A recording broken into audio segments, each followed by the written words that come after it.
Doris Mpoumou is the African Union representative at Plan International, AU Liaison Office, a human rights and social justice advocate. Doris has over 20 years of experience in advocacy, policy analysis and coalition building on issues as diverse as child marriages, gender equality, violence against women and girls, global governance, peace and security, and sexual and reproductive health and rights. Doris has also led the international advocacy portfolio for International Planned Parenthood Western Hemisphere in New York, where she helped shape, among others, gender equality, violence against women and girls, and the sexual and reproductive health and rights communities' recommendations in the post-2015 process. This Congolese leader has also served as the first director of the International Coalition for the Responsibility to Protect and co-spearheaded advocacy efforts at Women's Environment and Development Organization that led to the creation of UN Women, a retrospective of her career as a woman leader in your magazine Femina.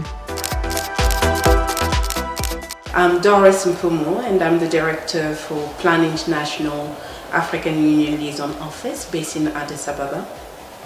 I'm also the co-chair of the AU Liaison Office Humanitarian Coordination Forum. Background, I'm actually a linguist, very different from what I do now. I'm a feminist activist who worked for an organization that was founded more than 80 years ago. And we really are a humanitarian and development organization that works to advance children's rights and equality for girls. I come from a family of 7. I'm the youngest of 7, 1 man and 6 girls, and so I'm the youngest of 7. I did study linguistics. But since then I've acquired several certificates in leadership, particularly peace and security and conflict resolution. I'm really passionate about girls' education, women's advancement, especially because I had a really inspiring mother who instilled in me a courage and also that I could do anything I wanted. Yes, as I was saying, the professional background is actually quite diverse. I started my career in my own country immediately after the 1997 war. After the war, I worked for an international organization, a humanitarian organization called International Rescue Committee, and within the IRC, International Rescue Committee, I was an assistant program manager. It was the very first program against violence against women in a post-conflict situation. So within that program, we actually initiated the reform of the penal code of the Congo, which did not actually recognize rape and did not have a definition of rape. So we worked towards building not only criminalizing rape in the country, but also having a jurisprudence to ensure that those who committed the crime were brought to justice. Then from there I moved to the US about 20 years ago, more than 20 years ago, where I had the opportunity to work with the premier women's rights organization. I actually worked for Women's Environment and Development Organization, an international organization founded by women such as Wangari Maathai. She was one of the co-founding person, and so during that moment, I spent 7 years in that organization as a campaigner on women's participation in decision making. So I had the opportunity to work with Wangari Maathai, a chief BC from Nigeria, Vandana Shiva. So these are feminist women who actually went to in 1992 to Rio to ensure that the Earth Summit, the first Earth Summit in 1992, had a gender agenda.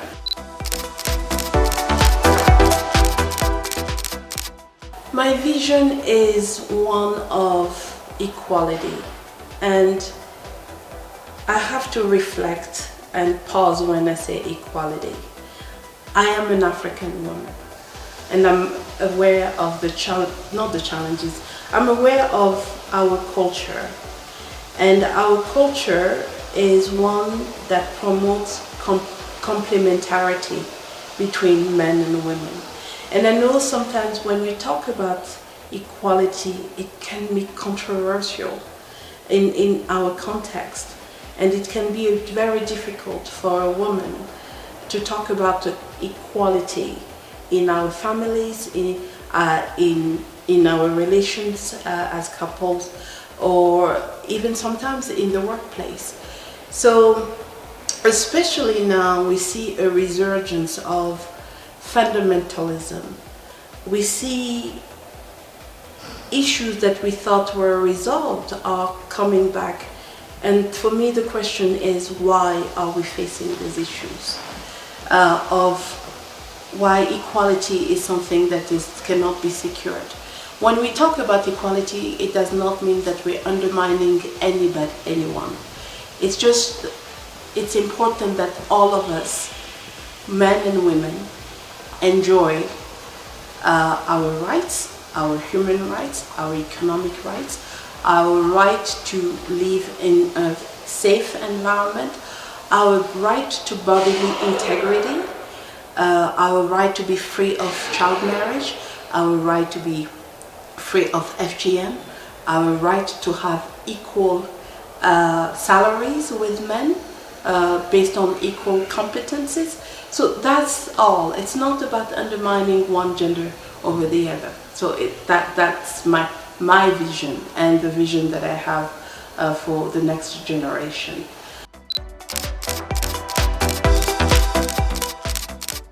Glad that the AU has dedicated 2024 to education.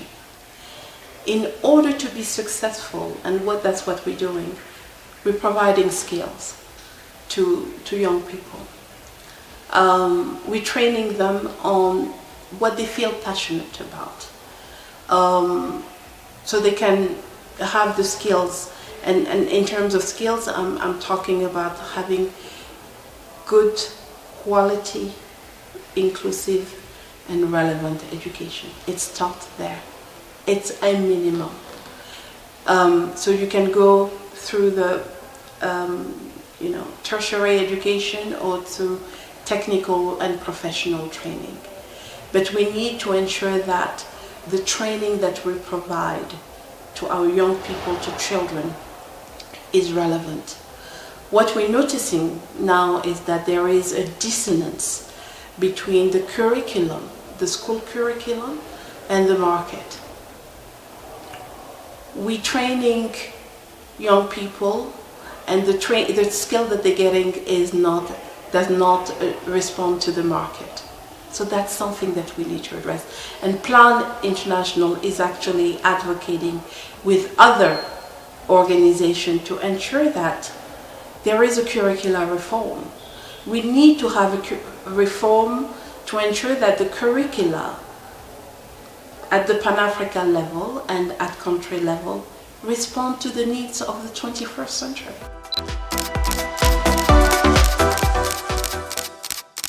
There are I'll speak to a few challenges. One, the fact, just being a woman. For me, I see it as an advantage, but it's also a challenge. The combination of being, especially when I was much younger, the combination of being a woman and young can be really a challenge. So when you're going to a meeting, for example, you're meeting high-level people, and I'm being very candid here because I think it's important for people to understand the type of challenges.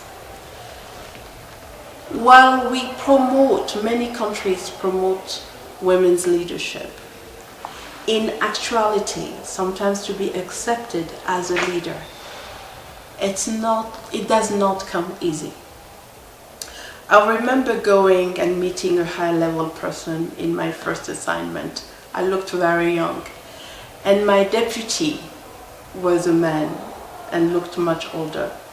Although I requested the meeting as the director, when that person was talking, I was addressing my deputy. And in the end, I let them speak, and at the end, my deputy said, she's the director. And that high-level person had to turn to me and start speaking. Unless you prove yourself as being an expert, you're not taken seriously at first.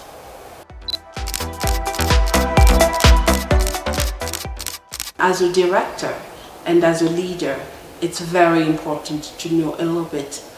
You can have expertise in one or two areas, but be conversant in a number of other issues. So having that diverse background is very helpful.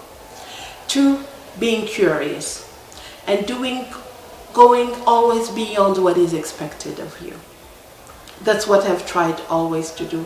I told you about the experience I had with these exceptional global leaders, Wangari Maathai, Vandana Shiva, who really also inspired me, women from the global south who operated in New York in various global spheres. So being curious, asking questions, asking even to be mentored, that was very helpful. But I also believe that mentorship goes both ways. I do get mentored by people who are younger than me, so it goes both ways.